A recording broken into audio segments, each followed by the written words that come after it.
Hi, everyone. Today we have a great interview with Anna Sharpe talking about her paper, a deep dive into exploratory testing, and her upcoming speaking event at PNSQC. How are you doing, Anna? I'm doing fabulous. Thanks, Christian. How are you? I'm good. Thank you for asking. So, to dive into your paper and talk that you gave last year at PNSQC, what are the starter questions for someone wanting to actually perform exploratory testing? Yeah, it's tricky because, you hear that term a lot, and maybe your team has never done exploratory testing. And so I introduced it as let's run a bug bash. So you can bring together your team, hopefully, or whoever is working on a new feature or an epic and say, hey, let's go through the happy pass, like the happy scenario end to end, make sure that's all working. But then what are some adjacent workflows that you may have touched that you didn't necessarily test like during the actual epic? And let's just make sure that those workflows are also still working as you expect. And then it's always good to have your customers in mind. So, how are your customers going to use this feature? I think that's the really big key takeaway is we as QA people, as the human element, is we still know what our end users hopefully are going to do, how they're going to use this feature. And being able to test that is where we really show our value as QA people, I think, still. Pretend you're computer illiterate.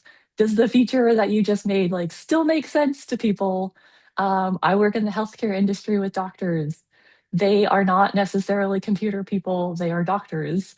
And so we really need to make sure that whatever we're creating on our end, while it might make sense to us because we use it every day, does it make sense to the doctors and nurses who are actually going to touch it on a daily basis? So just making sure you have the right focus on your exploratory testing, and that'll help drive it, I think, in a big way. Yeah, I love that point of you talking about acting like you're computer illiterate because obviously testers know so much about processes and how these applications are built.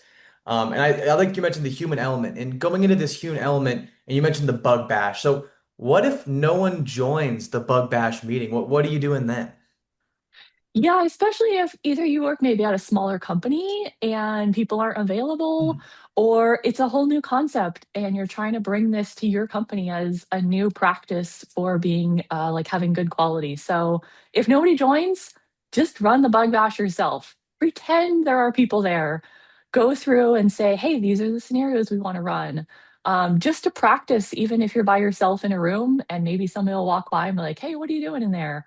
Or if it's virtual, like still be in the meeting and just be available, but still go through the bug bash, do the steps, try your hardest to find a bug, any bug, anything. It could be the tiniest little UX bug, or the button's not lined up, like it's one pixel off, literally anything, and bring that bug back to your team and say, hey, this is the value that I've provided with this bug bash.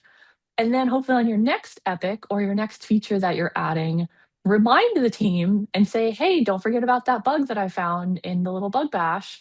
Maybe we could do another one. And just keep pushing that new process of if one other person joins your bug bash, that's a huge win. You and that one other person can go through this new feature. Again, find a bug to then bring back to your team and show the value of what you're doing. I love that point of just starting with finding one bug to bring back to the team because not everyone does exploratory testing, obviously, and this might be a new concept for some people who've heard of exploratory testing but don't know actually how to carry it out. So piggybacking on that point, so if I, have never done exploratory testing, I'd be asking how often should my team be doing exploratory testing? Absolutely. And in my opinion, as often as time allows, we are overly busy, overly worked, meetings all over the place, deadlines coming up. It's so easy to get that tunnel vision of like, I'm working on this feature and I'm testing these stories, and that's it. And that's all you have time for, which sometimes happens. So if you can dedicate 15 minutes, 15 minutes a day or something, just randomly go through the application, even if it's not a feature that you're working on, just do something in the application, start flexing that muscle of just going through the application and running scenarios and discovering new workflows, clicking on buttons, be like, oh, I don't know what this button does. Great. Click on that button, see where it takes you. Because we really got to flex that muscle to improve it. So if you just start small, baby steps, 5, 10, 15 minutes, Because in the world of AI, like it's so easy. I noticed some of my teammates solely relying on Claude or Cursor to come up with the test scenarios. And while it's really helpful for sure, we still need to make sure that we're continuing to improve our manual test skills, find the bugs that nobody else can.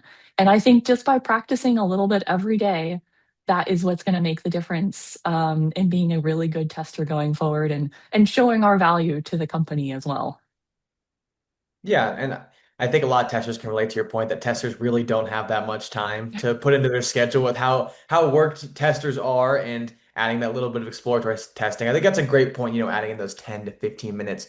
So you mentioned using AI in testing, as I'm sure everyone now is talking about. So a question I have for you is, what if management wants to use AI in exploratory testing? Like, what do you say to that? I say great. It's another tool in our toolbox, and we need all the tools that we can get. Um, Use AI to guide your scenarios, but then expand on those scenarios. So if it says, oh, this is your happy path, it's like, great. Well, this is an adjacent happy path. Let's follow this one as well. So we shouldn't be relying on it solely because I've noticed, at least in my experience, the AI doesn't necessarily understand our customers as well as we as QA should, hopefully. And again, bringing that value as a QA person is knowing what our customers' needs are and making sure the software delivers on those needs. I bring that human element to the to testing because I have customers, yeah, who are in their 60s and 70s who barely have an email address, and AI isn't necessarily going to be able to test those scenarios of customers who, like, I can't figure out how to sign up. Is the right verbiage there on the website of, hey, these are the steps you need to take to sign up? And it's great that AI can go through and be like, oh, can you sign up? It's like, great, you can, but does it actually make sense to customers who have never done this workflow before? So definitely use the AI as much as possible, and it'll come up with scenarios that you've never thought of, which is great. Add that to your toolbox, but still make sure you have that human element involved and coming up with your own test scenarios. Yeah, I think that's a great point about AI being a tool in your toolbox. And I love the example you give of AI doesn't understand a 60 plus year old user that doesn't have an email. The AI is like, why wouldn't you have an email, obviously? I think that's a great point. And so you're speaking again this year at PNSQC. And so this year you're going to give a different talk. So would you like to give a preview about the talk you're giving, A Year Living with AI, Lessons Learned? Yeah, it was so funny because at PNSQC last year, I think I was one of like three talks who did not talk about AI. And I was very nervous because I was like, well, nobody's going to show up. Everything is AI. And when I started the talk, it was, like 10 people in this little room. And then as soon as I looked up to like start presenting, it was packed. And I gave a precursor. I was like, well, this is one of the few talks that has no AI. And like everybody started cheering. And I was like, uh-oh. And so in the past year, my company that I work for currently has really invested in tools that we can use on a daily basis. And so I have actually been using AI on a daily basis now, using Claude to write test scenarios and update functional tests. And I've noticed a lot of pain points that my team has had, that I have had. And I think that if people are now getting into AI using it, because I know it's expensive for companies to invest in this stuff, and it's only going to get more expensive as time goes on. But yeah, if I can help point out some of the pain points that I had of team management, like how fast is too fast? What happens when developers are just going full steam ahead and writing their Jira tickets with AI without even looking at them? Like, how do you deal with those scenarios? Because that's what we have to test is if Claude is making a Jira ticket that is very technical and doesn't make is not human readable, like how are we going to test that? And so navigating that world for QA people, at least I've noticed, can be really difficult. And so if I can point out some things of, hey, this is what I did, maybe you can do something similar, or just do some like say something before it gets to be too late for your company, to try and help people, yeah, navigate this new world of using AI, because it is everywhere and it can be very scary. I was scared at first of like, too much, too fast.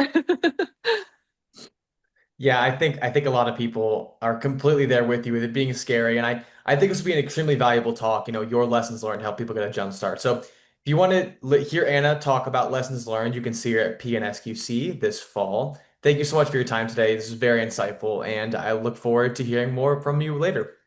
Thank you so much, Christian. I appreciate your time. Have a good one.